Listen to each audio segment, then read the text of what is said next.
All right. It's that time. It's time for Beyond Sight and Sound. Let's do this.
Are you looking for a high-quality beach and sand scoop? Are you trying to take your hunting to the extreme? How about an American-based company that stands behind their product and everything they sell? Then check out our friends over at XTREME Scoops. John has been making scoops for some time now and makes a quality beach and sand scoop to take your hunting to the next level. XTREME Scoops recently released their new sand shredder that works great in the water and on the beach.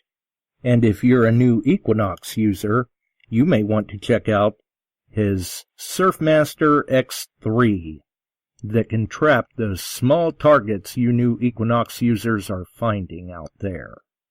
XTREME Scoops' company approach is let's do it right. So do it right, buy it once, and go to the extreme. XTREMEScoops.com. That's XTREME scoops.com. Caution. Please do not operate motor vehicles or power equipment while under the influence of this show. Listening to this show could cause side effects such as bouts of laughter, violent binges of cabin fever, and even dreams of silver and gold. Please be advised. Now that the fine print is out of the way, on with the show.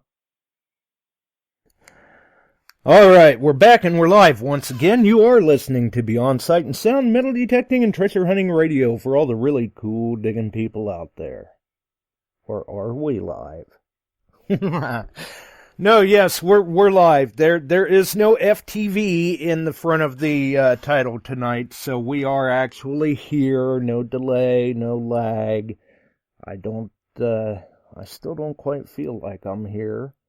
I'm still trying to shake off this crud, whatever it is. Hopefully today helped that out dramatically. I don't know, for whatever reason, I fell asleep sometime before 11 o'clock last night, and I don't know, I think Tam finally tried to roust me up to see if I was alive somewhere around 4 o'clock this afternoon. So apparently I needed my rest. So we'll see what happens. We'll see what happens. So obviously with that in mind, I'm still laying low. Haven't been up to a whole lot other than trying to get on the right side of things. It's tough. It's the struggle is real. We'll put it that way. Although I feel like I sound better. So at least the voice is ready for the podcast, broadcast, whatever. Maybe still a little bit with the sinuses, a little bit of cough, but we've got the voice back. And slowly but surely, the motivation And all of that is coming right back with it. So, yeah, we'll get back up. We'll get back up. Just got to have little patience from everybody. It's still going to be open lines tonight. Who knows? Maybe even open lines Wednesday as well. Just to kind of make sure. I mean, I don't like Wednesday. You know, that archive was kind of out of the blue. Kind of hit everybody from out in right field there. It just, I was up, I was feeling decent, but rolling around there about 2 hours before showtime, it, short of a miracle, it just wasn't going to happen. So, we did wind up scheduling that archive last minute. We are back tonight. Hopefully we're back Wednesday. Still live. And then we'll, who knows? Maybe we'll have a guest Wednesday, or we'll run loose Wednesday yet, and then by next Sunday we should hopefully be back to the guests, because I don't want to, well, I'll put it this way. I don't want to wind up creating havoc on someone's schedule to get them in here for the show, and then I can't even make it.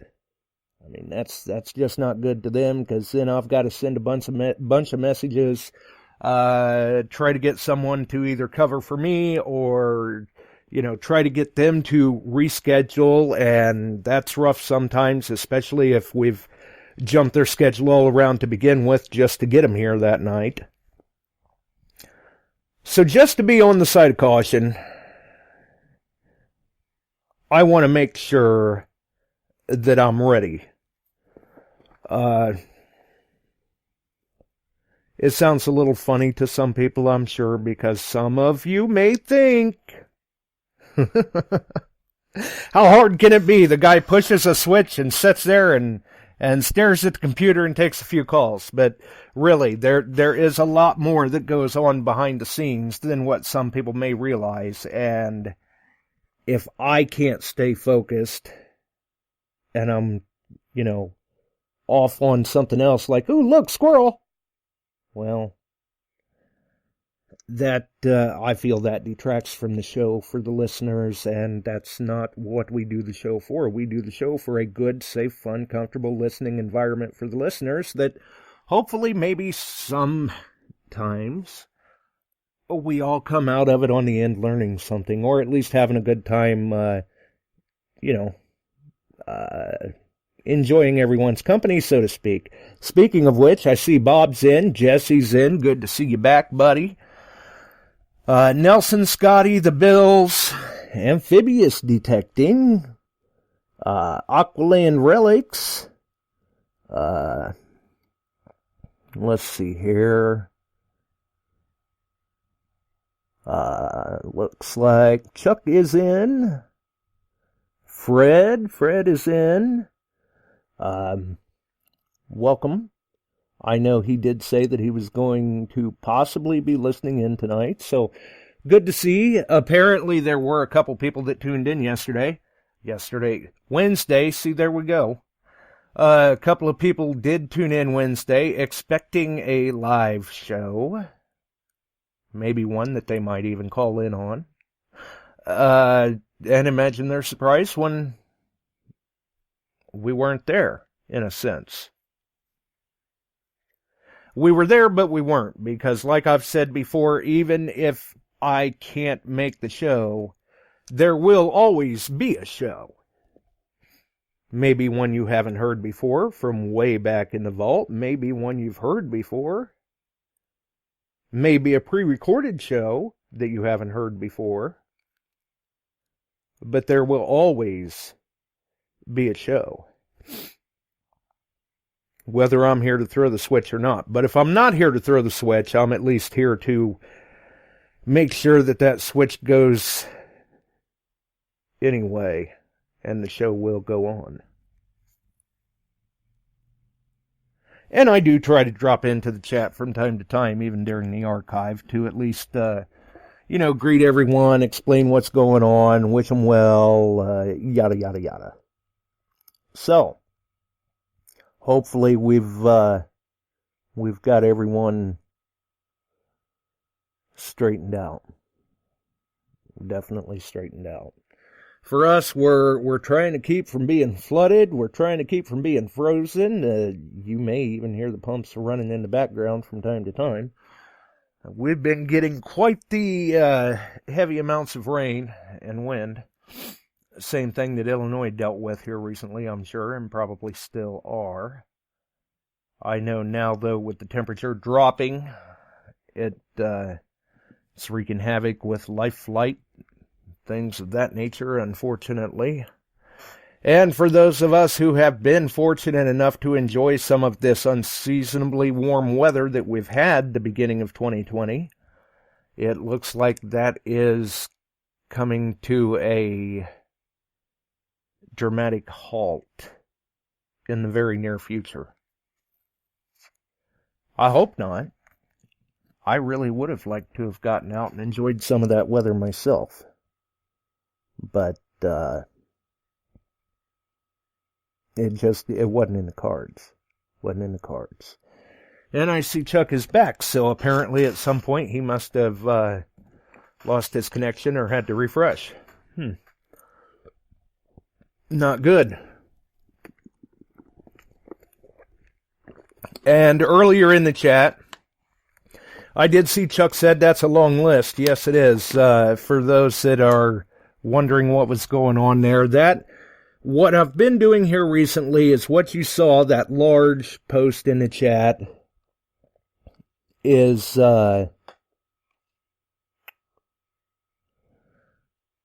exactly what you will see in the description of the show. When I talk about the description, the information tab that contains all of our links. So those are, first and foremost, our friends over at Shooters and Prospectors. Always got to mention Chuck, man with the plan, and multi-line dealer, the dealer of choice that we promote here on the show. Of course, maybe we're kind of biased, but no better dealer you'll find. Definitely great service, great service. And that's why we recommend Chuck, and that's why we stand behind him. A great guy to talk to, all sorts of stories to share. And as I said, he is a multi-line dealer, so whether it's Garrett, XP, Note to Macro, MindLab, DetectEd, Detector Pro, any of that, Chuck's your man. He can get those items right to you. Actually, most recently, been dealing with some machine covers made by Dean Ricker that you guys and gals have heard us talk about them a little bit. There are a few episodes back on the show. Probably one of the best machine covers I've ran across myself. Very well made. I use one on the Equinox, but he also makes them for the Deus, the ORX, and the Simplex, right off the top of my head, anyway. And Chuck can also get you those, if I remember correctly. Our friends at DETECTEES.com, Ken, Mark, Darth, Buddy, and the gang, doing a great job with all the swag. Definitely, I'm wearing the Beyond Sight and Sound hoodie tonight, just like normal here in the studio. Definitely a good thing. Always to stay nice and warm in the studio. Welcome to Paul. Our friends over at Extreme Scoops, Brute Magnetics, XP Team USA, Facebook group, website, podcast every other Friday, now known as the Metal Detecting Podcast instead of the XP Team USA podcast. The links for Metal Detecting NYC, Facebook, YouTube, All Metal Militia on Facebook, DetectEd Outdoors on YouTube, Ohio Metal Detecting on YouTube. For those that can't seem to find Ohio Metal Detecting on YouTube, I still don't know what's going on. I'm still kind of working on that as time allows, as I can focus some attention on it. I still don't have all the whatever the glitch is ironed out, but hey, we're working on it. We're getting it there. I'm starting to see some improvement in the analytics, you'll say. You could say anyway. Welcome to Barb. She's here. Sorry to hear about her tennis elbow. Let's see. I think those are all the links that we're carrying right now. I do believe.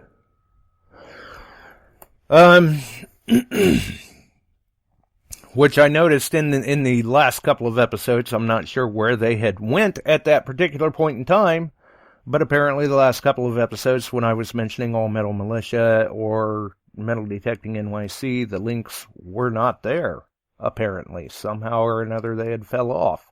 And you will see the links change from time to time. Sometimes links are there, sometimes they're not. Sometimes they're there for a while, sometimes they go away. But I think we've got them all back tonight. At least those that were carrying or promoting for the time being. Some of those, obviously we do pull some of them from time to time, because that's just, that's how we work around here. We work with those that work with the show, I guess you could say.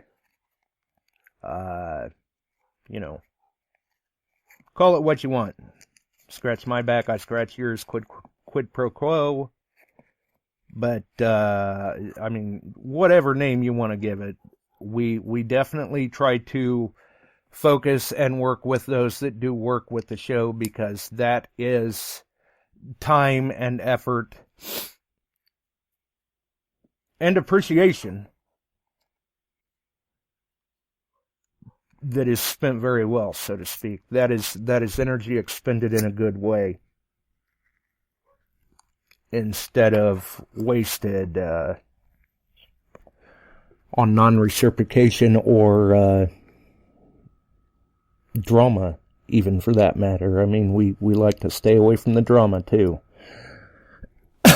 Some people just aren't happy unless they're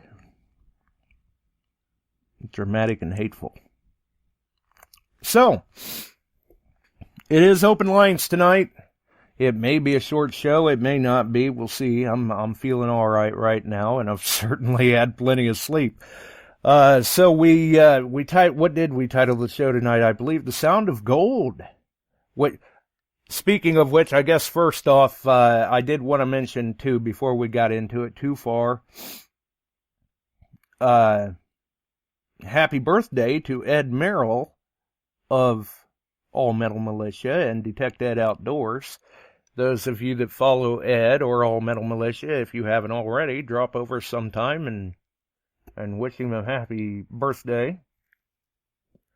His most recent video on Detect Ed Outdoors, actually, you get to see him completely flip out when he digs a GW button. So congratulations to him. Definitely. But, yeah, The Sound of Gold, which coming up here in the near future, we'll have some other people that I'm sure will fall back on that a little bit as well, that they're going to be doing some talking about Gold 2. But, let's see here if I can pull this in. I think we've got a call coming through. Maybe we do. Yes, we do. I did get him. How's it going, Fred? Hey, Josh. I just thought I'd call in tonight since I haven't talked to you this year, and wish you it's been a long time. Happy New Year. I've been kind of busy with the holidays and everything. I'm sure you have been too, but things are settling down a little bit now. So, I hope you had a good holiday. And it sounds like you're dealing with some flu issues or something, huh? You guys are down with that down there? Well, we're recovering. I think Tam is recovered, and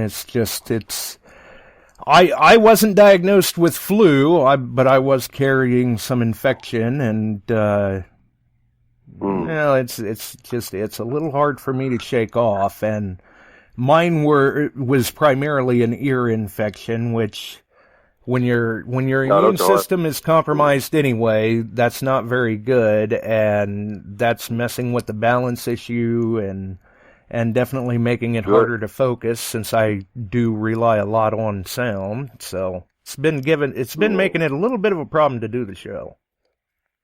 Well, yeah, I'm glad to see that you're able to do it tonight. I did tune in your last show and was surprised when it was recorded, but good show, right. It's good to. Yeah. Guy sounded interesting. I don't really know him too well. I don't know how old that show was. I want to say I pulled that from what was that? Somewhere around January or March of 2015, I believe. Good grief! I'm getting a little long in the tooth here for broadcasting.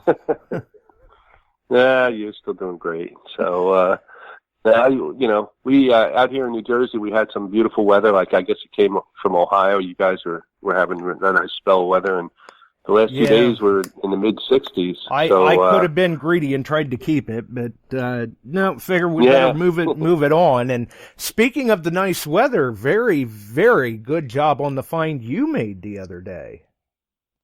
Oh, well, when it gets nice, when the weather's like that, I got to get out. So I went out with the guy that works with me. I let him use the Simplex, and I was using the Deus, and we were in this woods that I've been eyeballing, and didn't find too much, really, some garbagey stuff. But I came upon that cowboy buckle, which I sent you a picture of, which was really cool. It's kind of like the same size as a Civil War CSA buckle that I've seen at shows, but of course it's not worth as much. But it's still a cool find. Yeah. I get a kick out of finding buckles, whether they're Civil War or otherwise. They're neat to find. Yeah. Well, I've never found a Civil War one, so I. I would love to find that. Good point.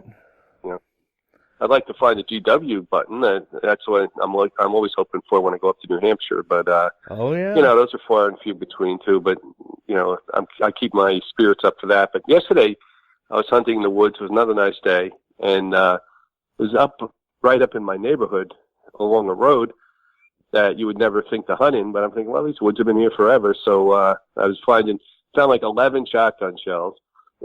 Right, the pull tab of the woods. Yeah. But I can't resist digging those because I'm pretty sure they are what they are, but you never know. It could be something else, Right, and yeah. And unfortunately, they ring up so close to the same range of an Indian that you've got to. Yeah, you got to dig them, So that's a signal I'm not going to go over. It's an on-ferrous. On the Deus, it was ringing in about 65, 70. Yeah, so that sounds about right. So I got a deep signal. It was giving me similar numbers, a little higher. So I'm like, I'm going to dig this, because I'm trying to get better at digging deep signals, the real faint ones. Right. And I'm down amongst the roots of this tree, and I'm digging and digging. Then my pinpointer starts going off. You start getting excited. And what I do is I pick up the central part of a colonial shoe buckle with the little tines on it, that go into the leather. Oh, okay, and yeah. Search as much as I could. I couldn't find the damn frame for that thing. I looked all around that area. I didn't get any other signals. So somehow that thing must have broken up years ago, and I just got that one middle piece. But I'll take that any day. Yeah, hey, at least you got that. Do you find those out in Ohio, or is it too old a thing for you guys to find out there? Oh, no, we can 1700 shoe buckles. Yeah, we can find them out here in Ohio, too. I've actually found I've actually hit a couple of the really old iron ones that basically, once you get them out of the ground, they just fall apart in your hand. Oh, yeah. Yeah, they must be really toast when you get those out. Iron, because anything iron on the ones I find are totally gone. The little central thing is usually loose in there, and Yeah. But that is one of my favorite finds, is finding those old curved colonial shoe buckles. And Well, I'd love to find a silver one. They were personal items, and yes, I would have to agree. I mean, the personal items are cool, but when you can find those silver ones too, it makes it that much better. Not to mention they hold up better in the environment to begin with. I've seen some pictures of beautiful ones. I've never found one myself. But, they really are art forms, basically, when you stop and think the amount of work that went into producing that piece in that sort of detail. Yeah, no, it's they had craftsmen in those days that would just make those type of items, and wealthy people would have those on their shoes. I'm sure they lost them, so the chances are you come upon that. That's something I always just. One of the most satisfying things for me to find. I haven't found much gold. I know the title of your show tonight was Gold, the Side of Gold or whatever, but a few gold items I've found very satisfying too. But something about the history of holding that buckle in your hand, And when I found this gold wedding ring when I was up in Cape Cod last year, and I didn't get much satisfaction out of it. I know it's worth something, but I just felt like somebody lost this, and it created a certain amount of heartbreak, and here I am holding it, and I don't know, it just soured it for me a little bit. But hey, I mean, if you a beach digger or something, you find those all the time, it could be a good source of income, I guess, if you can't return it. So well, and let's face it, there's some of them out there, or a lot of them out there actually, that we can return, but there's way more of them out there that there just isn't the detail and information in them to where we even have a snowball's chance of returning them. So those we can keep. They look nice in our display case, and I don't know. I mean, when I find them, I don't really put a monetary value on them. Yes, I know what they're worth as far as melt, and it's always good to know, where you stand, what they're worth and everything, in case you you have to let go of them for some reason, whether you want a new machine or maybe whoever you pass those down to don't want them and they want to sell them. Maybe you can at least give them an idea of what they're holding tangibly, financially, so they don't get kind of raked over the coals on it or anything. But it is still good to know what the melt value may be. I mean, for me, they all kind of represent, like you said, a tragic loss for whoever had lost them, which is unfortunate. But then again, we're kind of, I mean, like it or not, we're kind of in a hobby that capitalizes on the misfortune of others, because for us to find it, somebody had to have been there to lose it at some point in time. Whether it's a personal item or what. It's still fun to find it, but I did find this little gold pin that was an antique pin from probably the 1800s. That was for this Oddfellows organization. It was rose gold and said FLT on it, which is like faith, love, and truth, like their motto. Mm-hmm. And that was I really liked finding that. Somebody lost that, eons ago. But and the rings that they find up there, and where can't think of it. I'm drawing a blank on his name right now. Your buddy up in Cape Cod, Leighton. Leighton. Yeah, Leighton finds these rings that are from like the 1800s. I was drawing a total brain blank on his name, but stuff he's got in his collection. I mean, some of those got to be hundreds of years old. He dredges them up out there. It is phenomenal. I mean, and really for a lot of people, it's like a museum. Yeah, they see him post a lot of stuff, but they haven't even, it doesn't scratch the surface of what he puts on display at, say, the Taunton Treasure Show. Yeah, when I saw him up at the Silver Seekers show, when you were up there a few years ago, that was incredible. It was like 3 tables worth of his finds. It's amazing. Yeah, I mean, when he was pulling this stuff out and getting it set up so it was ready for display, because a lot of this he doesn't even keep at his house, which I can't blame him. But when he's setting this stuff up, I'm looking at this going, Wow, I like my displays and everything because they're finds that I've made, but you're looking at displays that you could take in and sell for melt value and turn around and probably buy a house. Yeah, no, he's got an incredible collection, and it's he arranges it so beautifully and all, and he keeps finding unbelievable stuff. Like he found that what was it, like a signet ring or something that somebody would make a. I don't know. He finds stuff on land. Oh yeah, he's the seal matrix that you're talking about there. Yeah. Oh yeah, that was incredible. It had historic value and everything. Like it was made by some colonial inscription person that made them for all the famous people and everything. It's that kind of stuff is totally out of, if I found something like that, I'd totally flip out. But right, yeah, kind of like Ed when he did his GW. Yeah, I'm just saying, to find one of those GWs, that's always on my bucket list. So one of these days, I'll keep trying. But I do find the most joy out of finding that stuff from that era, from the 1700s, early 1800s.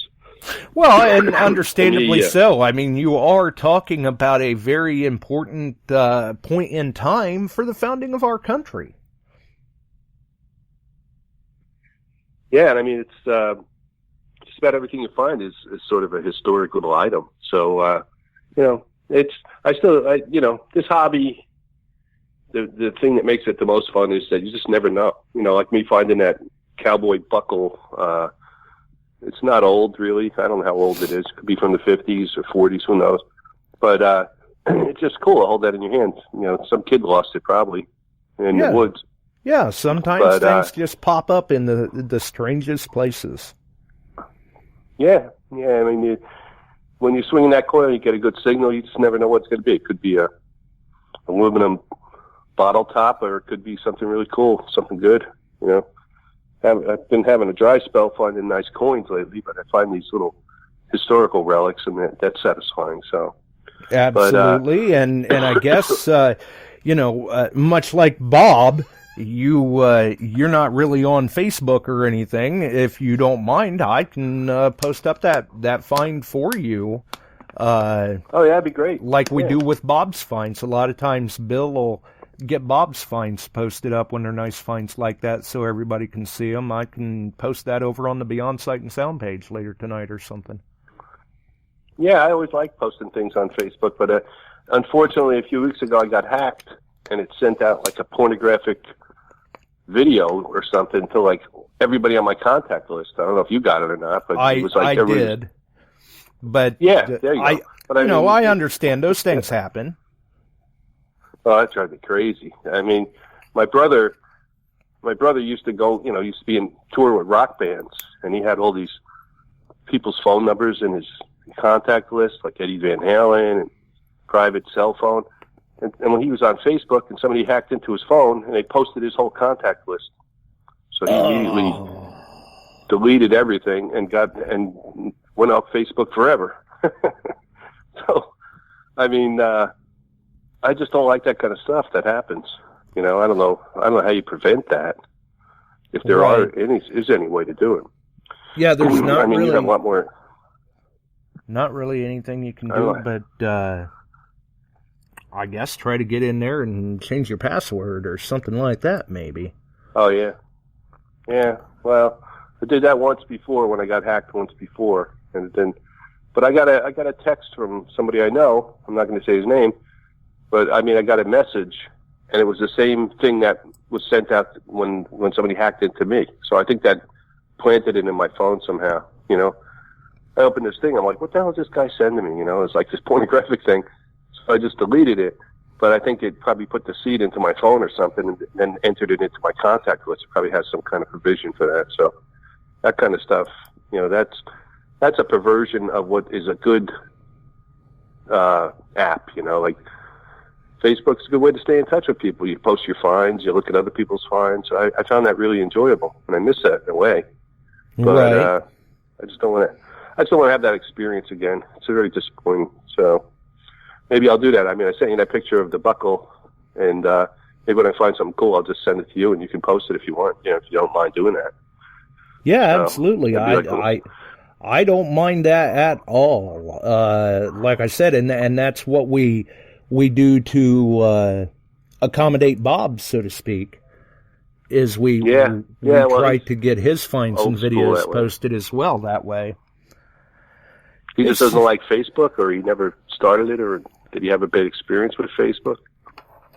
Honestly, I don't think Bob has ever been on Facebook. We keep trying to talk him into it. We keep telling him the dark side has cookies, but I don't think that we'll ever get him there, though. And we've finally got you back there, Chuck. Sorry about that.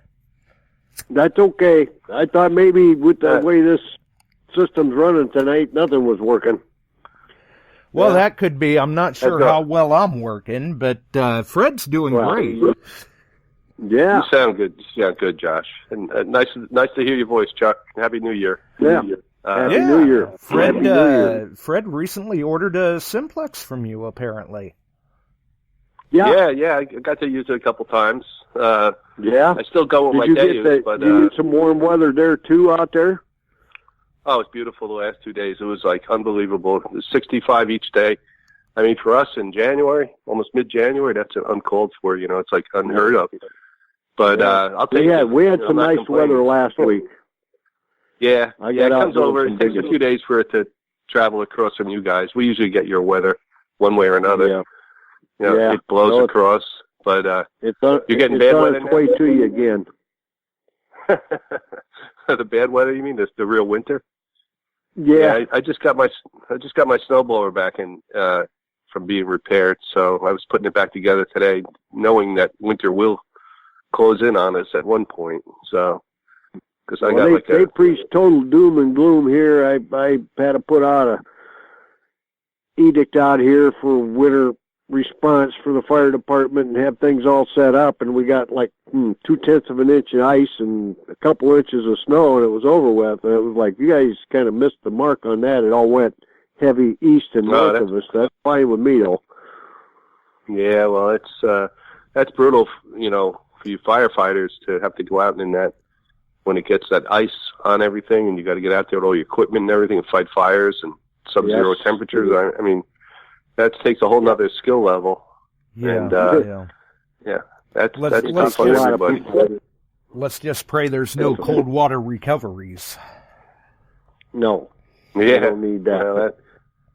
Fortunately, all we had was a couple minor responses this weekend, and they weren't bad, and they wasn't during the worst of it, and thankful for that. So, but no, you guys. Was it stormy weather? You just had rain. Yeah, we had rain. We had rain, and then a turnover to freezing and sleet, and then it stopped, and it kind of warmed up again. It melted what was there pretty good, and a little more freezing drizzle, and then more snow, and the snow accumulated maybe 2 inches here, and a lot of it melted off today, but now they're talking snow tonight and tomorrow, 1 or 2 inches. Now it's getting back into real winter here where it's repeating the snow. Yeah, you get spoiled a couple of days like that.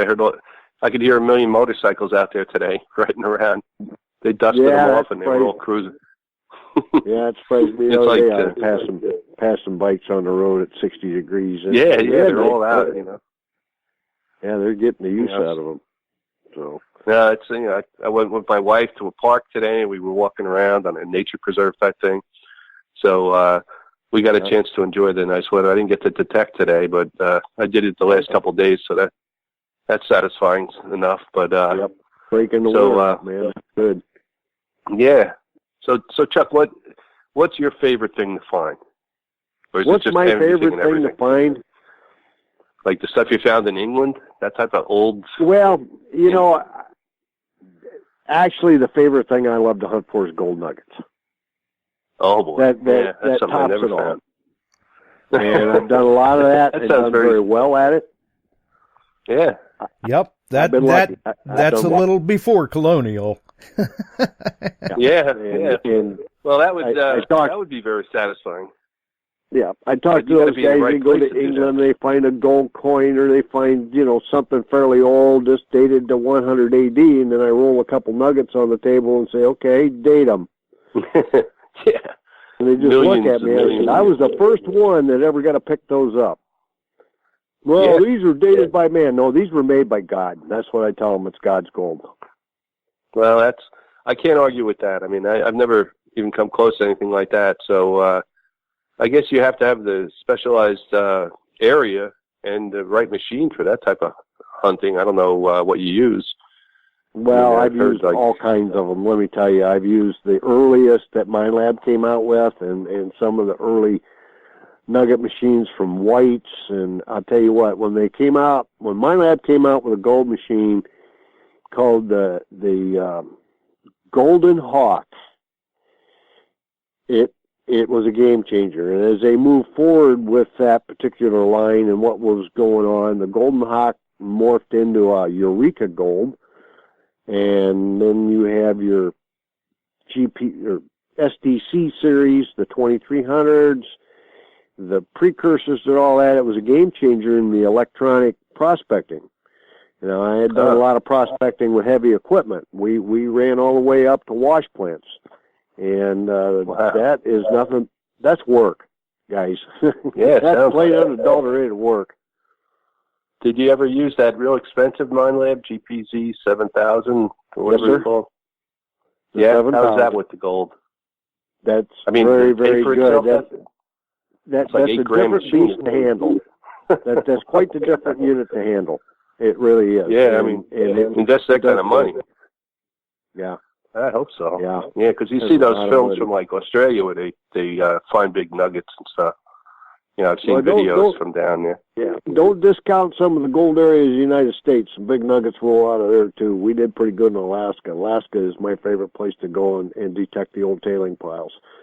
And I'd love to go up there. That's a hoot. I've done that a lot. And you just got to keep your wits about you. You just got to remember where we go north of Nome and out into that peninsula out there. We're not on top of the food chain in that area. Yeah, I was going to say, or better yet, maybe remember where we stand on the food chain. There's a couple of them there. Yeah, and I was recently looked at the weather up there, like in Fairbanks or something. It was like 30 below zero. They were getting incredible cold waves up there. Well, that's what. My brother-in-law, he lives in Fairbanks. Fred, my brother-in-law lives in Fairbanks, and he 30 degrees below is a warming trend because he takes pictures of the electronics out there. It'd be 54 below. Then he does a video and he throws boiling water into the air and it explodes. It just goes bang and comes down as snow and ice. Wow. He keeps telling me, you got to come up in the winter. I'm like, nope, I don't need to go up there in the winter. I have enough winter here. Yeah, well, that's not an inconvenience. That's just horribly death-provoking cold. I mean, you can't go anywhere without being totally covered up. You get frostbite. I mean, that's just can't even imagine that. I mean, I was in Lake Placid. I don't want to. My brother-in-law moved there in 1983 and settled in up there and went in and started his own flying service, Alaska Shipping and Packaging, ASAP. All of these outlying areas, and he picked up the postal service for him and really made that grow, and another company kept trying to buy him out because he put the hurts on some of them. He's good at what he does. And he finally sold out to them, and now he runs their company for them, Everett Air Services. Oh, well, there you go. If you can adapt to that type of climate, I don't know if he works during the winter flying his plane, but it's got to be incredibly difficult to keep a machinery running in those kind of temperatures. Oh, he's got guys, get this, he's got guys that work there 24/7 in the winter.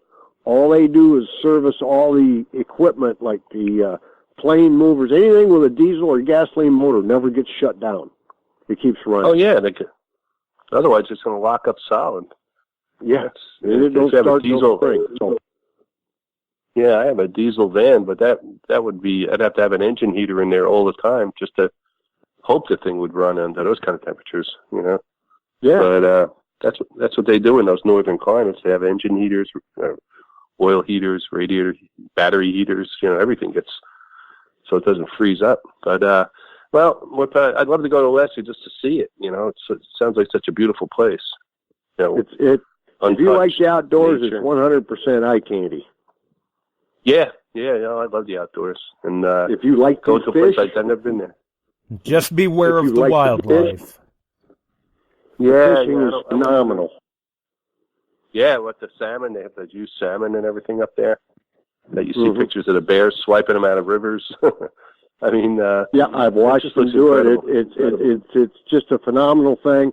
And, you know, a lot of people say, how many times you been up there? I've been up there over 20 times. Wow. I'd spend 6 weeks at a crack up there. Oh, that's terrific. But we were running gold equipment of mine. So you were like, what we do go into like the old tailing piles with the heavy machinery and turn them over and then detect to see if they forgot stuff in there? Is that how you do it? Yeah, they lost a lot. What we were doing, though, I got involved with a group with a wash plant, running the wash plant, mining a site. This was actual mining. We weren't working the old tailings at the time, and we did rather well. And gold started going up pretty hard, and they bought us out. There was investors, and they bought us out. And for those of us who jumped in and went to work on it, we did okay. You know that guy from, I've heard about him on Butch's show, Phillips. I think his last name is Phillips. He does a lot of mining up there with his sons. Yes, I do know him. What's his name? Yeah, he's been up. He's involved up there. They do underwater stuff even, right? Yes, he does. They go out on the Bering Sea, and his whole family, his son-in-law's sons, they've got claims up there in the Bering Sea, and they work them.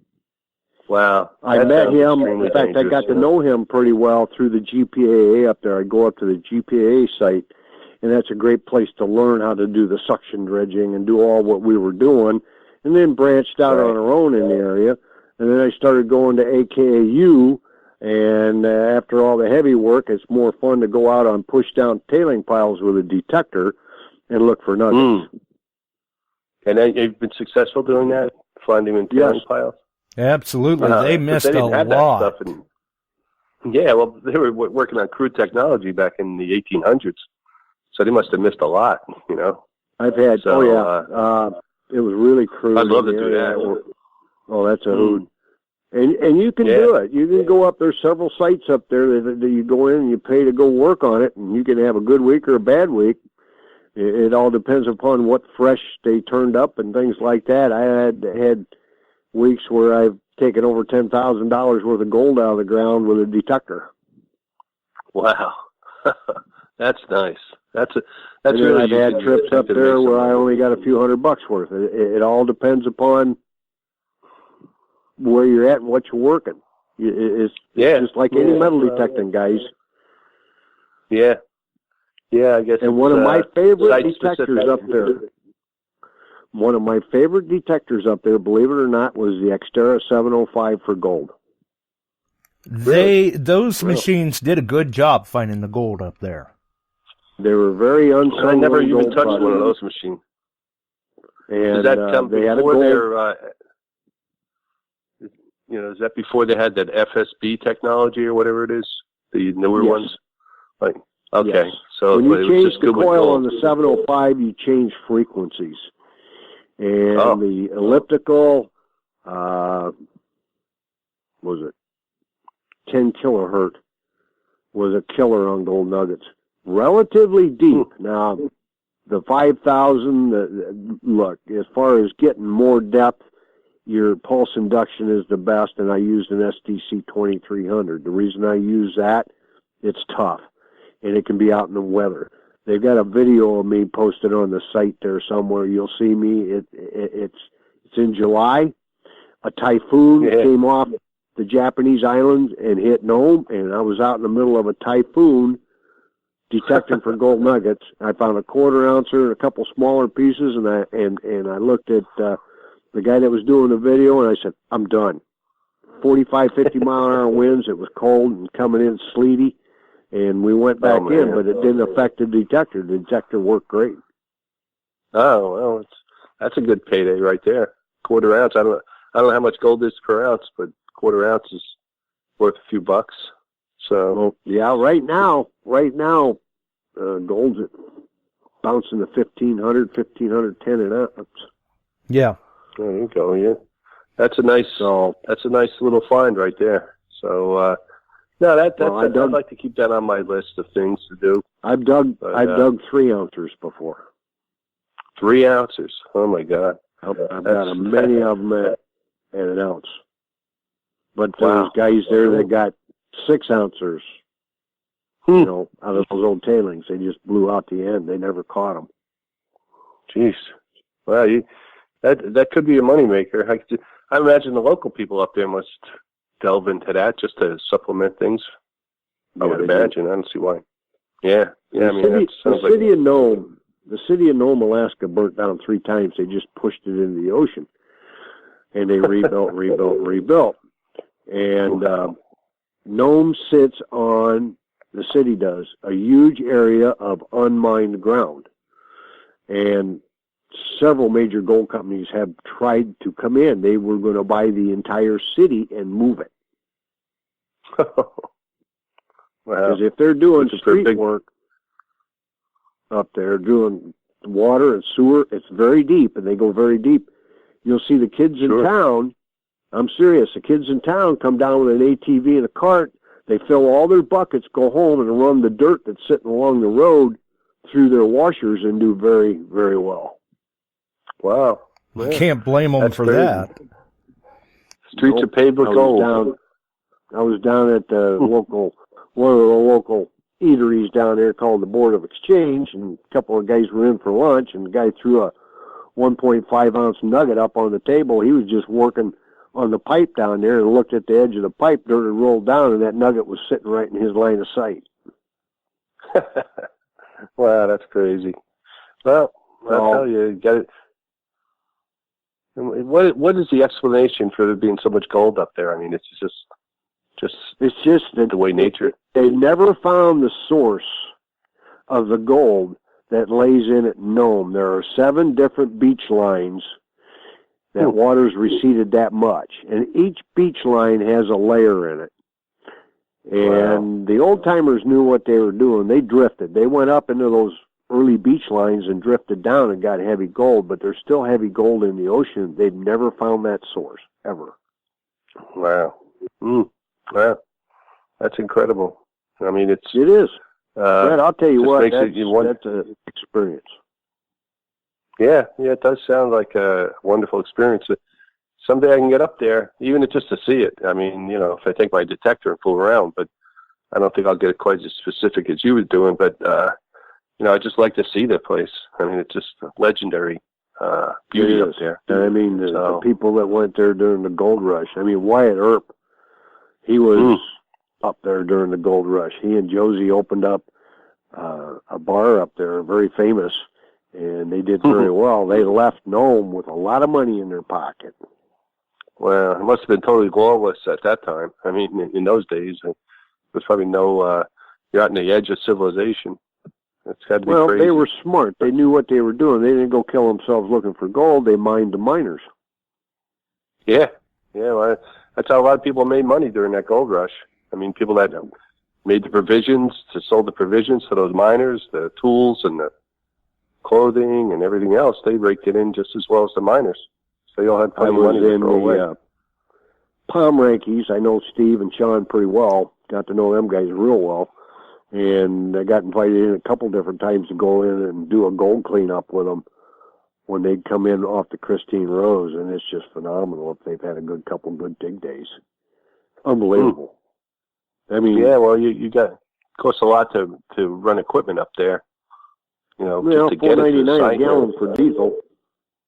Yeah. Then you got to haul stuff out into where they're mining their stuff, and I've heard stories about how rugged it is. You know, so it's an investment, but you hit it big. I guess you can pay off, but just probably a lot of people that don't. So there's a lot of people that don't. There's a million stories of failed expeditions to do it, but you're doing it the way you're doing it. That sounds like a real good way because you're not investing too much into the.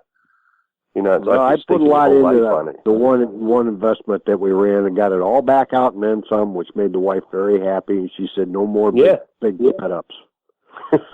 Yeah, so that sounds too stressful.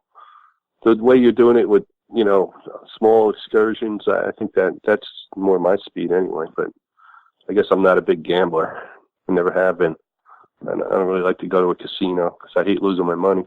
Just the way I understand.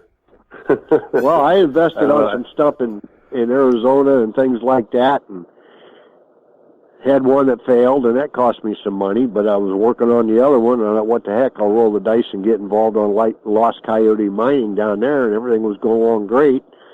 Then they pulled our water permits.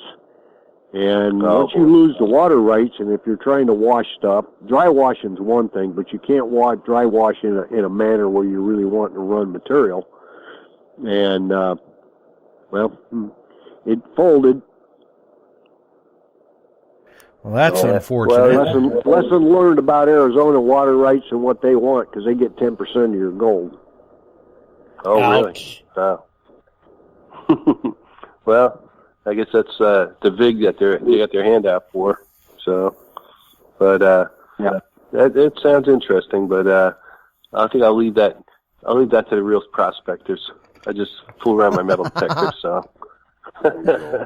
Well, I'm not that. I didn't do a lot of coin shooting stuff from about 1985, 86 until 15 years ago again, because I was deeply involved in the gold mining. And gold had done well, and I did well at the end, and I was going back up, and I decided I wanted to expand and get in more, get back into the sales of them, and work with people on it, and let them see how much fun it is, and travel, and meet people like you, Fred, and talk with all these great people out here.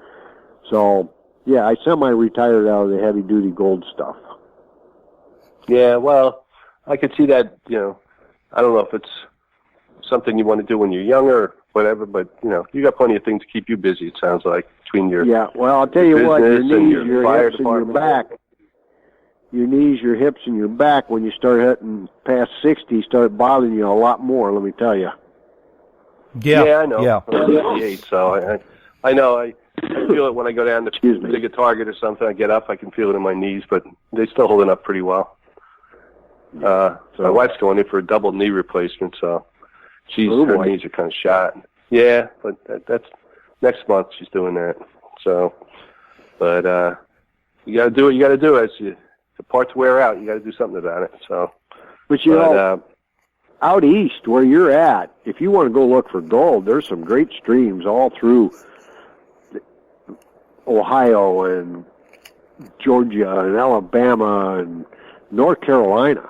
North Carolina has a lot of good gold out there.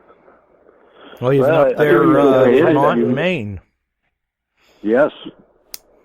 Yeah, when they talk about that up in New Hampshire all the time. They talk about the streams coming down out of Vermont into the Connecticut River, the ones that flow like from the west to the east. Those have the most gold in them, the local prospectors up there. So I guess you have to know your terrain and know where to look. I mean, Georgia, they had that mint down there for a while, didn't they? The Dalhaga mint or something?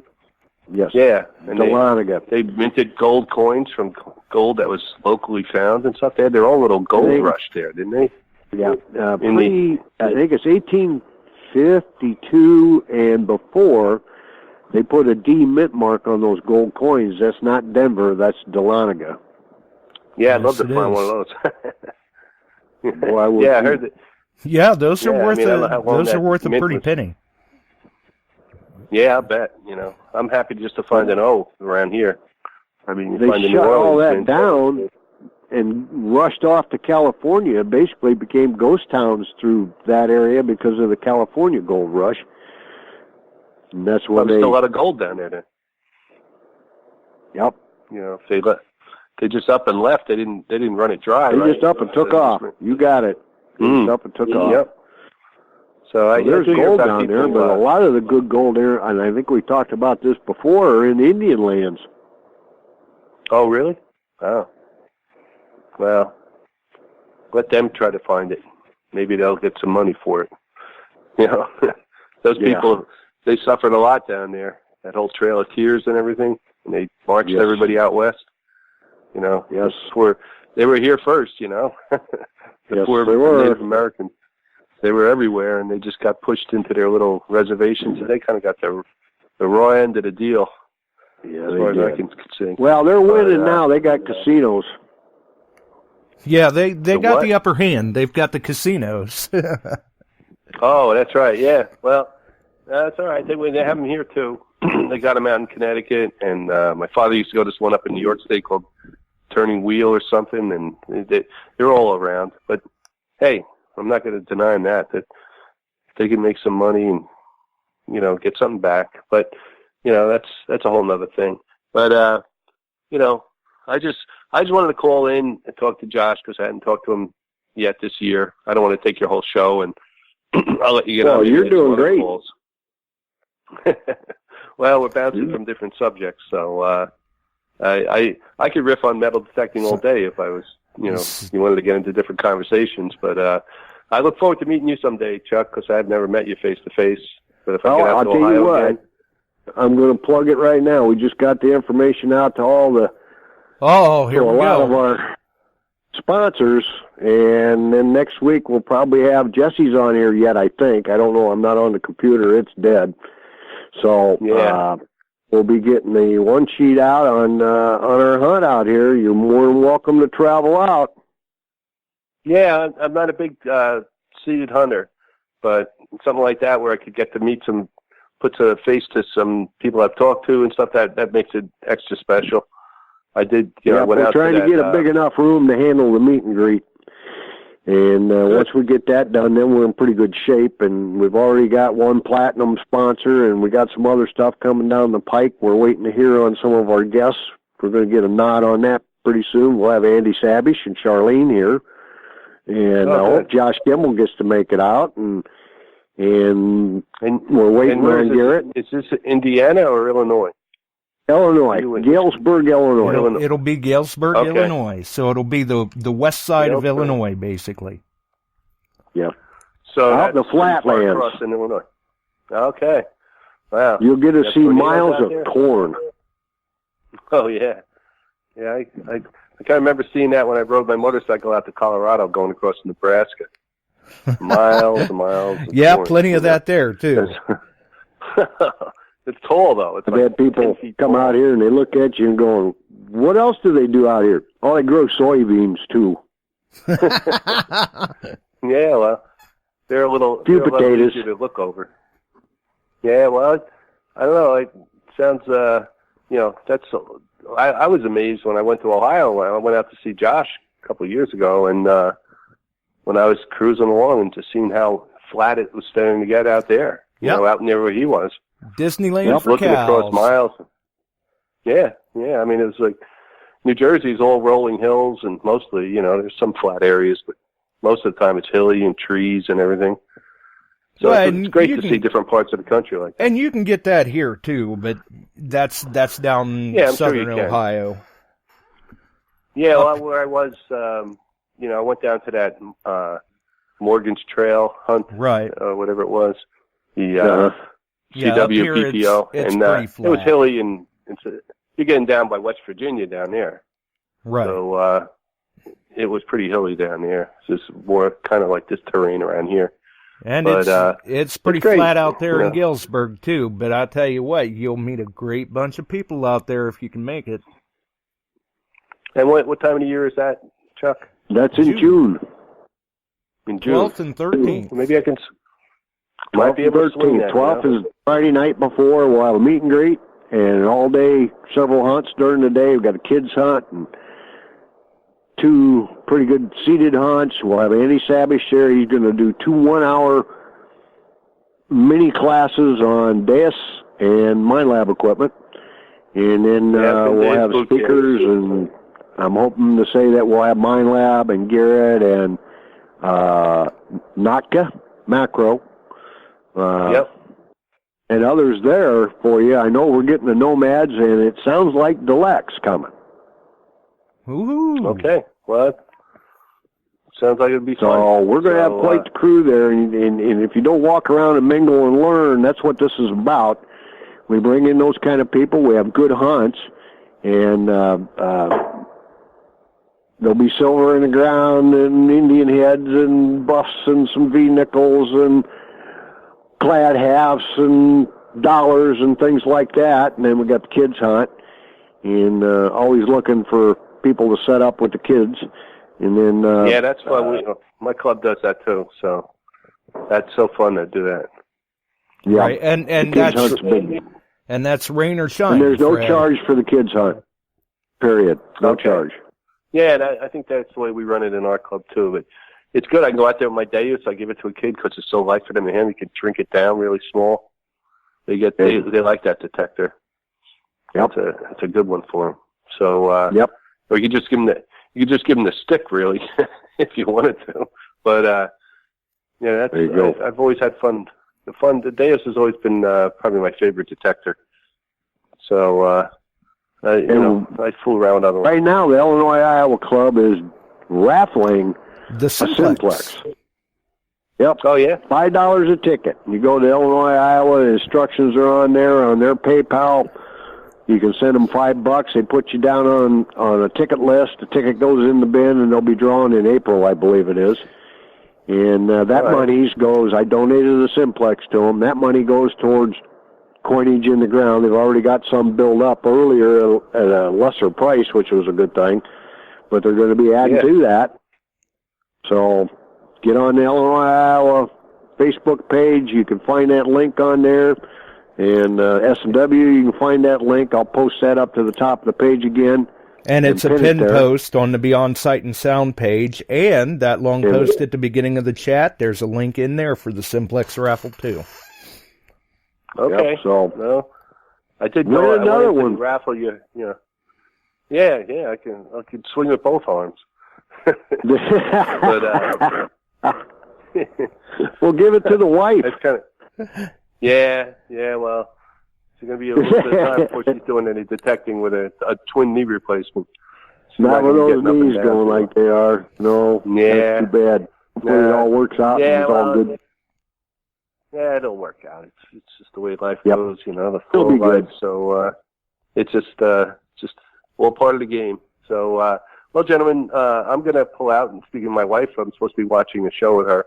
So I'm going to go in there and give her my time. Well, But we I do. wanna- You can blame me. I kept you on. We do Yeah, want to wish that's her right. the best I of enjoyed every luck minute. with her upcoming Oh, thank surgery, you. too. Thank you, Josh. I'll tell you said that. Yeah, because she's a little nervous about it, of course. But I'll be her nursemaid for a couple weeks. Well, There you sounds go. like Was she's she in getting good one hands. done on one week and one the next, Fred? Same day. Boom, boom. Ooh, Oh, wow. she's a This guy trooper. This guy does robotic surgery. He's like one of the head people in New York City that does Holy smokes. robotic. Well, good luck Sounds- to her Yeah, and so- prayers for both of you. And I'm He's sure one of she'll my get through it cousins. okay. And one of my firemen just had his done. Oh, Yeah, I He's mean, doing just fine. a lot of pain involved, but she's a trooper. She'll push through that easily. So with my help, she'll be back in action in a month or so. there But you go. it's going to be a little dicey. But our anniversary is February 22nd, and she's getting surgery the 26th. So we'll have our anniversary first anyway. Before How many years, Fred? It's going to be 29 this year. Yep. Congrats. Congratulations. Yeah. Yeah, it seems to have flown by, We don't have any kids. Yeah, it but, does go by, buddy. It does. Yes, Yeah. it does. Yeah. Real quick. So if we had married when we first started dating, it would be over 40 probably, because we dated for 15 years before we got married. On and off. Wow. Are we you don't a rush little into slow on here. the uptake there, or what? Yeah, I'm a little slow all around. You didn't think I'd let you buy on that, did you? Yeah, it's just one of those things. She was married once before, and she didn't want to rush into anything. Okay. Well, there you Understood. go. 15 years. But, we're happy, so that's all that matters. That's the So, important part. That's the big thing. As long as you're happy Yeah. and There's you so many get her through marriages this, that she'll be much lasted- happier. She won't have the pain in those knees. Yeah, I have to walk next to her now because her knee locks up and she can fall, and she's fallen quite a few times. So we don't want to have a broken hip on top of everything, So Yeah, just especially gotta, this time of the year. Yeah. No, I want her to have full mobility, so that'll be great when that happens. So, all right, well, it's great talking to you guys, and Take care, Fred. I'll call in again soon. All right, and I All hope right. you continue Happy to feel New better, Year to Josh. you, and hopefully everything works out good for the wife. Oh, it will. I'm sure it will. So thanks for your good wishes. And I'll get off now. I'll talk to you later. Thanks a lot. All right. Thanks for Bye, the call, buddy. Fred. All right. Good night. And Good call, Fred. yeah, good call, and good call on mentioning that Simplex raffle too, Chuck. That I had the link there, and I thought I had mentioned all the links, but I don't think I mentioned that one. Nope. And there's plenty of tickets. There's plenty of tickets available. So they're selling a few. It's going, but I got to keep it out front so people understand that they'll be pulling for it. It'll be drop shipped direct to you if you're not within a locale here. Right. And I'll tell you what, that's an impressive little detector. It really is. Yeah, from everything I've seen and heard of it, it is very impressive for that price point. And like I said, I'll be putting one through the paces here in the near future and see what happens with it. I'm sure that it will do very well based on my experience with other recent Nook to Macro machines like the Amphibio. They build a good machine too. So there's quite the race going. We like that. That's right, because in the end we all win. Yep. So can't beat it at all. You were talking about the sound of gold, and with several different detectors, it sounds differently. But on the Mine Labs, I'm not blowing a horn here. I found enough of it. It has a very distinct sound on the Mine Labs. Very distinct with a cutoff on gold that it did it to me there on that gold coin in England. I hit a 13, bang, bang, and one nickel that went boom. Went around it and did the same thing, and I popped it up. I kind of knew, I thought I was on gold. I was thinking maybe a ring. And boom, there's a gold coin. And I've had that happen on a 1913 $5 gold piece too, and I found gold with other machines, but I found more with the Mine Labs than anything else because I probably use them more. Right. And I found a real nice 14-karat gold cross and did the same thing last year. And the thing that I've noticed with them, especially with the with machines in general, but especially with the Mine Lab machines do have a very distinctive sound for gold, but with machines in general, it's a very smooth sound. It sounds completely Does that on different. Other machines too. Yeah, it'll be a completely, whether you're swinging a Mine Lab or a Garrett or what, you throw a nickel down there and swing over it, and you throw a gold ring down there and swing over it, or a gold coin or something, you'll find it's a completely different ambience of sound than opposed to a nickel or something. It's much fuller and smoother. It's one of those things where once you've ran your coil over enough gold, you start to get a certain talent, I guess you could say, for hearing that sound, where when you hear it, it just sounds so different, where you're like, I can't walk past that. It just sounds so good. And especially if you're a water hunter that is used to finding gold on a regular basis, you can run an Excalibur over a gold signal and go, oh yeah, that's gold all day long. I mean, I've been watching some of these guys and gals that are diving with the Excal, and when they've got it set up so you can hear what they're hearing, a lot of times you can hear that, and they know. They absolutely know that they're on a good signal. They'll say it right there, good signal. Boom, boom, they got a gold ring or a cross or something like that. Yep. And as Bill even said the other day talking to him, he likes to refer to it as a buttery tone, because it's a very smooth tone, and it does not sound like a nickel at all. But when you hear that tone, you automatically you get that smile, and you're like, oh yeah, I gotta dig that. Well, ain't walking past that 3 guinea had it banged at 13 all the way around it with that smoothness to it. It wasn't a sharp tone. Yep.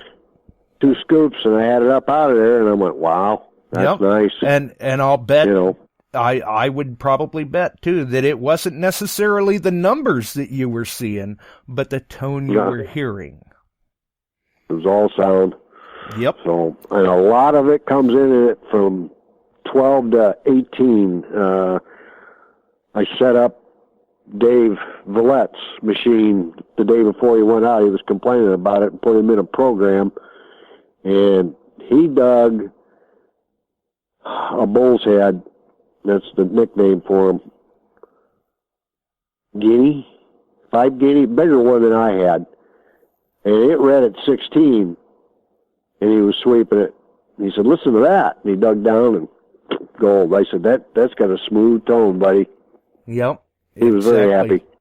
And for those that, haven't done that, most people usually, if they don't have access to gold coins or gold rings, they know their wife's got a few of them or their girlfriend, throw them out there, obviously somewhere where you're not going to lose them, even if it's just in air testing. Detach. Right. And run your coil over a few of them and see what it's like. And that is definitely one of those areas where a good quality pair of headphones comes in handy, and you do get what you pay for. It's a must. Absolutely. It's a must. Barb says it sounds good on her dais. Yeah, it sounded good on mine. I've found gold with a number of the machines that I've used, usually in the jewelry form, but hey, I'm not picky. I'll take gold in any way, shape, or form. Yep. I don't ever turn it down. No. I mean, I don't get the opportunity to hunt tailing piles or anything, so my gold may not be that old, but hey, I'll still take it. Bill got himself a nice one yesterday. That was old gold. That was identical to the band that I hit a few months back. I was able to call him and say, hey, that jumped right out of the page at me. I know that stamp mark. This is what you're looking at. This is what I know. This is enough to give you a good jumping off point if you want to research it any further. And he's like, no, Bill says that pretty much covered it. I think it took me longer to dig up the gold ring than it did to find out what it was. I mean, it was only an inch or two deep. He said it was Bill got 9 nickels today, Ohio relic hunter, and he says they're totally different sound, and he's correct. They have a sharp signal. Exactly. They will sound different. And if you run your coil over enough targets like that, you will find that they will have a different sound. Sometimes VDI can come into play a little bit with certain machines, where you may be able to tell a little bit of a difference between whether it's a nickel or, say, a pull tab. I know a lot of times with the Deus, you're able to do that to differentiate which is which.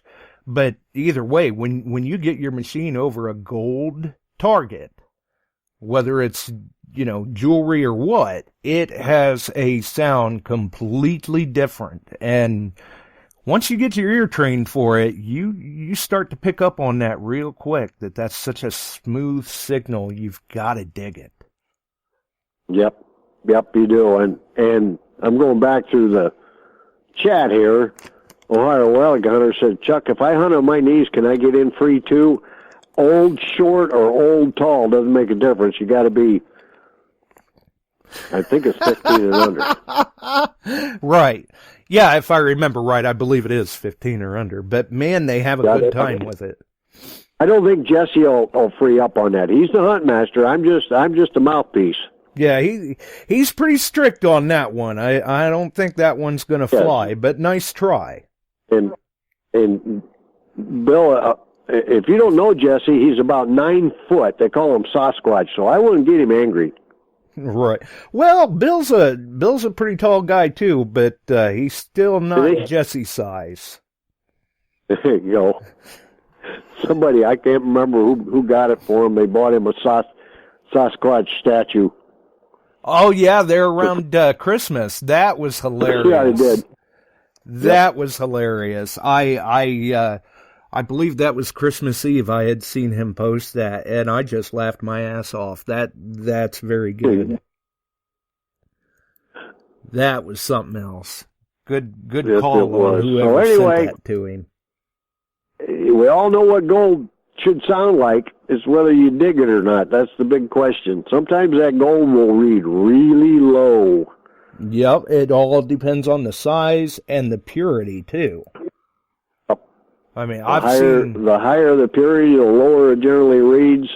Then if you got 10 karat and that, it can read up in the 30s, well into the upper 30s. I've found 10 karat rings at 38. Yeah, absolutely. I know I've hit them before, like the thick 10 karat rings. I've hit them up in the 30s with the CTX.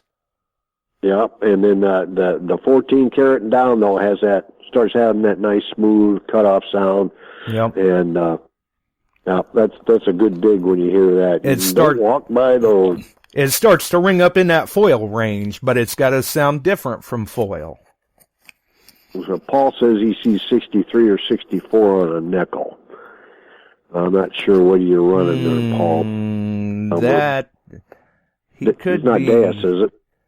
Well, the Deus, some of them will ring up there. I would say he's probably running an AT Pro, maybe. It could be. With a VDI like that, and I know that. Let's see. I believe when you've got as long as you've got your normalization off, I believe the Deus in 12 kilohertz will ring up very similar to an AT Pro. Okay, so he is running Deus, so that's why it sounded pretty familiar there. I know. I want to say it was towards the end of last summer. I went out to a local basketball court, and I was running the Deus in 18 kilohertz, and I couldn't tell you how many nickels I dug that day, but I was going through there specifically where when I would hear it, then I would check the VDI, and you could separate the nickels from the pull tabs, and I was just, I'd swing, I'd get the signal, I'd check my VDI, and I'd try to guess before I dug up the target. Okay, am I on a nickel? Am I on a pull tab? And I'd say 90% of the time I was calling it right, that it was a nickel, and that's what was coming out of the ground. So I was definitely digging in the right range for the jewelry. Right. And that's a good spot. Some people, what is that? Some people like to call that urban gold mining. That's a good spot to look for that jewelry is in basketball courts. That's right. That, and I'll tell you another place I've been finding jewelry at. You got the Frisbee golf courses? Oh, yeah. You found several people nice do pretty good with rings there. They throw them off. Yep, exactly. You're right. And I found a couple of them. I've actually made a return to a guy in Clinton 3 days after he lost it. I was out detecting. I recovered it. And I'm quite a ways down the line because there's an old camp in the area that I like to hunt that the course goes through. And I see this guy looking around, actually down on his hands and knees where I found that ring. Right. So I walked up to him. I said, "What you looking for?" He said, I played in a tournament here over the weekend and I threw my ring off. And he said, "This is where I threw it." And we looked and looked and looked. And I said, "What's it look like?" He said, "Well, it's a gold band. It's got diamonds in a swirl all around the front." Does it look like this one? Because I was going to go talk to the park because it was just down in the grass. That's it. I said, "I'll tell you what you need to do. You get your name inscribed in that." Right. Yep, get your name inscribed. Get your name inscribed in it. Actually, this was 2 years ago when I did that. And I handed him his ring. He plopped it on. His wife, he went back to the car. His wife come over and she had money wadded up. I said, no. You don't got to do that. Wow. I think he was in deep kimchi is what I think. Right, yeah. You got him out of hot water. Yes, I did. I saved a couple the past 2 years. Yes, you have. With the wife. Yes, you have. You're very, very good at that. But, a lot of that sound of gold does come into play there. Yes, it does. Now, I'll tell you, Yes, it too, does. and this was something I told Bill yesterday, too, with his ring. I'm like, that's a good save. Good job. You got it when you did, because he got to looking at it closer, and upon closer examination, there's 2 cracks going through that band. So who knows how much longer it would have lasted in the ground. And unfortunately, once that ring breaks, it doesn't ring up quite so nicely. Have you ever found any of the arthritic rings? No. Oh, the push together style? No, it's easier for them to get it on, so the band isn't a complete band. Circle. Right. Right. Yes, they have, and they scratch. It's a scratchy, and it bounces. You don't have a solid, hard signal on it. Yep. And on the 800 and the 600, it does much better on those than the 3030 and the E-Track and the others, because in the gold circle, when they're full, you get a nice tone. When they're not full like that, it's scratchy. There isn't any continuity, and that's one of the things in gold chains that they lose. That's why the chains are more difficult to find, yes. That's right. And the 800 and the 600 have been winners at that, let me tell you. Yes, they have. Gold chains. Yes, they have. They do very, very well with that. And I would imagine that they do just as well with the broken rings. Yep. So, well, I'm going to get out of here, bud. We're over time. Yeah, I think we probably are. But hey, it's definitely been interesting. And Fred, you know, Fred had a good chill going there with latent stuff and that. That was good. Yeah. I just there was some extra noise going on here with the neighbor's dog carrying on and everything. So there for a while, I just muted my mic out and left you two go at it. There you go. There you go. And everybody have a safe day tomorrow, and I hope all my winter weather that I just said east drops out and fades away and doesn't make it. You guys sound like you had a couple real good weekend days. Well, unfortunately it's coming. I was catching traffic on the scanner earlier that Life Flight's having problems getting around some of these storms and keeping the helicopters from icing up too bad. Oh, well, that's not good. No. But you getting high winds? We have been, yeah. Actually, we just finally came out from under another high wind advisory about 4 o'clock this morning. Wow. Okay, stay safe out there. Well, great night. Get out of your hair there, Josh. And you too, and we look forward to sharing that flyer when it comes up. We've been anxiously awaiting that. We're excited. Yep, it's coming. Jesse's working on that, and I'm getting him names and stuff sent out on that side, so we should have something together, and I'm going to say 2 weeks. And all right. Good to hear. Jesse's probably cringing as I say that, so who knows? Well, that's if he's still in here. I'm not sure. I don't know. I don't know if he is or not. I lost it for a while, and I've got it back now. I mean, for some reason, the net totally dropped out on me twice here tonight. I mean, just bam, gone. Maybe he's none the wiser. Well, I'll call in. At least I get to hear it. Yeah, absolutely. And maybe Jesse's none the wiser, and I'm not telling him any different. There